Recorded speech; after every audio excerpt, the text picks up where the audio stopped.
Hey you guys, this is Garrett Terrell with Rocket Capital Fund. Welcome back to my channel.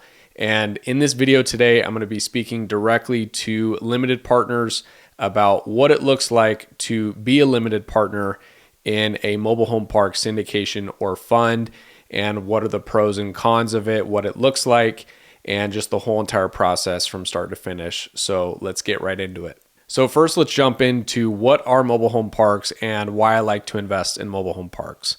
So there's two types of mobile home parks. One type is park-owned home, where you actually own the mobiles on top of the land. The second type is tenant-owned, where the tenants actually own their own homes and you just charge them lot rent. Now, there's pros and cons to each.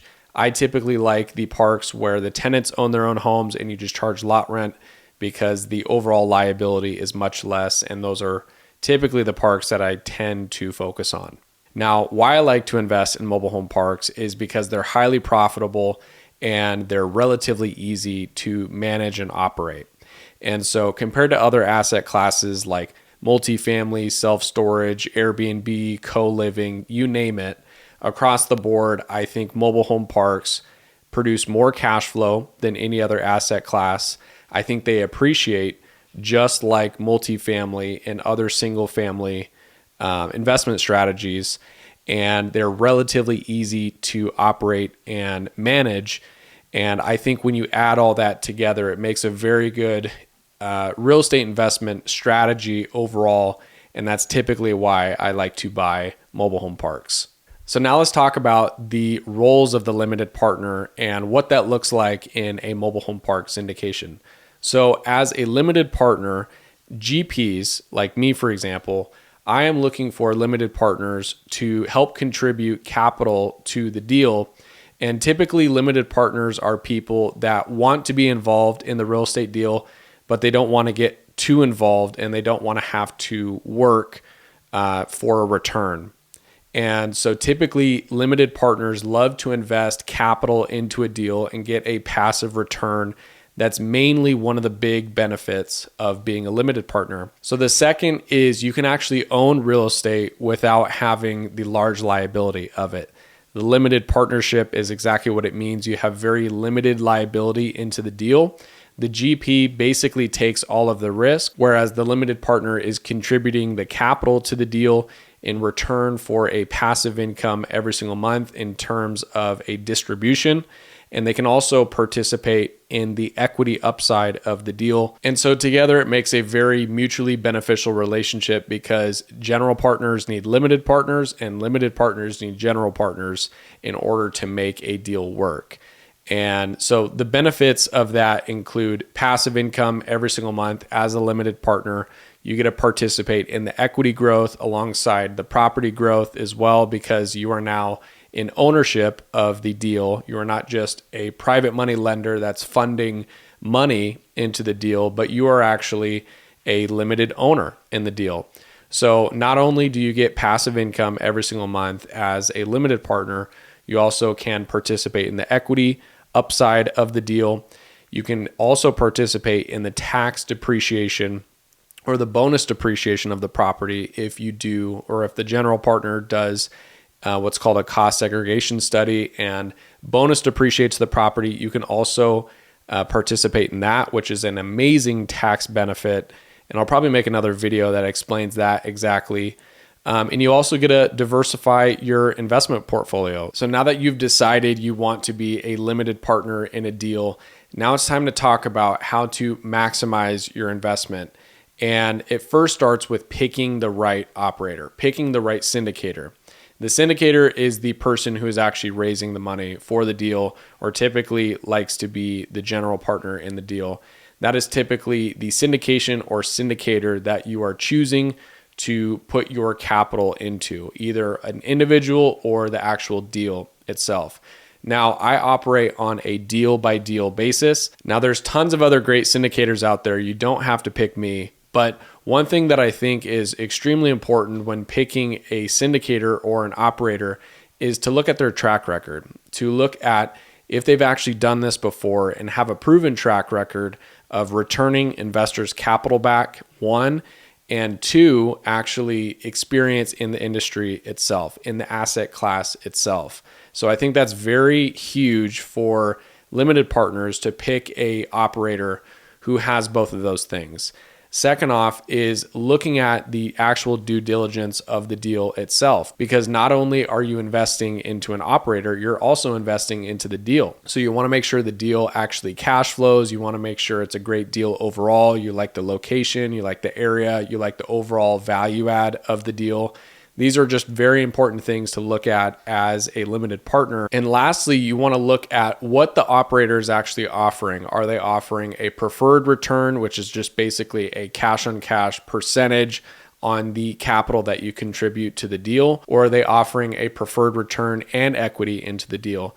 These are all things you just have to look at when you're talking with your operator or your syndicator. And as a limited partner, you can really take advantage of a younger, newer general partner who has a track record like me, but who is focused on building the relationships long term, because at the start of their business venture, at the start of their syndication, they're typically offering a lot more equity and a lot more upside in order to build their investor list and to build their capital list.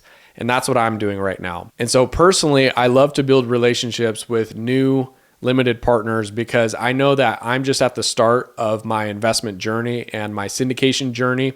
And in 5 years from now or 10 years from now, the limited partners that invest with me right now are going to reap the rewards in the future. So I think that's a big thing when you're a limited partner, is to vet out your operator, make sure that they have a track record, make sure that they can prove that they've actually done this before and that they've been successful with it. And I think just doing that due diligence itself is going to help you in the long run. So now let's jump into the actual investment process and what it looks like. So if you're a limited partner and let's say you have $100,000 in the bank and you're looking to invest it into a syndication, what does it look like? Well, how it starts is you are investing into a syndication or a joint venture LLC partnership. And basically, when it comes down to the cash to close for a deal, the general partner will raise that amount of money and deploy that and send that to the title company when they actually close on the deal and close on the transaction. And so what that looks like is you are going to be investing capital into an LLC or into a bank account or into a syndication fund, whatever it ends up being. You are going to then put money into a fund. There's going to be agreements and documents and disclosures and all of this stuff. But overall, just back of the napkin explanation of this is you are going to be investing into some sort of vehicle. And that vehicle is then going to pay you a passive return every single month, depending on whatever the operator or whatever the general partner gives you or explains to you. Either it's going to be a quarterly distribution, a distribution twice a year, or a monthly distribution like I do. And that is how you are going to receive your capital. So if you invest $100,000, you are obviously going to get a return on that $100,000. And over the course of time, whether it's a 2-year hold or a 3-year hold or a 5 or a 7 or a 10-year hold, whatever it is, you are getting a return on your initial investment. And then basically at the time of sale or refinance, you will actually collect all of your capital back that you initially put into the deal. Let's say it's $100,000 plus whatever net income or net profit you received throughout the duration of your waiting period or your investment period. Let's say if it's 3 years, you would receive 3 years of cash flow plus your initial investment back. And you would also receive some sort of multiple. So you would receive all of your initial capital back. You would receive all of your cash flow monthly for the time that you waited. And in most cases, you will actually receive some type of multiple. So if you had invested $100,000, whatever the multiple is what you invested times whatever the multiple is. So if the multiple is 2, you would actually receive $100,000 plus an additional $100,000. So obviously you can see this is very attractive to investors, and a lot of investors like to be limited partners into the deal because, again, you receive the monthly cash flow. You don't really have to do much work. You do have to put the capital into the deal, but you can receive a pretty hefty upside if you're investing into a great deal or a great operator. And you can receive huge tax benefits throughout the duration of the investment period. So obviously it's very exciting. This is why I got into the business, is because I know how to operate these. I know how to identify good deals and place good debt on these deals. And it's exciting because I've had family, friends, followers over the years actually reach out to me and invest with me on deals. And it's really cool to see that. And it's really an honorable thing, because when people out there want to invest their money into a deal that I'm doing, I really do not take that for granted. I think it's a huge compliment, and I'm very blessed to be able to be at this point in my career. So lastly, I'd like to end with this. If you're a limited partner out there, or a potential limited partner, maybe you have some capital tied up in the stock market or in a real estate deal, and you're looking to deploy that into a new investment strategy, maybe even a mobile home park, and you just like to get more information, just learn a little bit more about what exactly it is, what it could look like for you, then go to rocketcapital.fund, which is my website, and you can actually join our investor list for free and be a part of our weekly email. I send out a weekly email to all of my investors and keep them updated on the projects that I'm doing, the industry itself, the debt market in the industry. I just like to keep everybody updated and informed, and people love to see what's going on. That's what I've noticed over the years, is I've posted a lot on social media just of stuff that I've done, and people just love to follow along and be a part of it. And again, if you decide to invest with me in the future, just know that I do not take that lightly. And I really appreciate your trust and enthusiasm into the deal, and look forward to partnering with you long-term on these investments. So thanks again for watching the video today. I hope you learned a lot. If you have any questions, feel free to drop those below in the comments. And again, go to rocketcapital.fund, join our investor list, be a part of the rocket ship, and really excited to get to know you guys a little bit better. Thanks so much.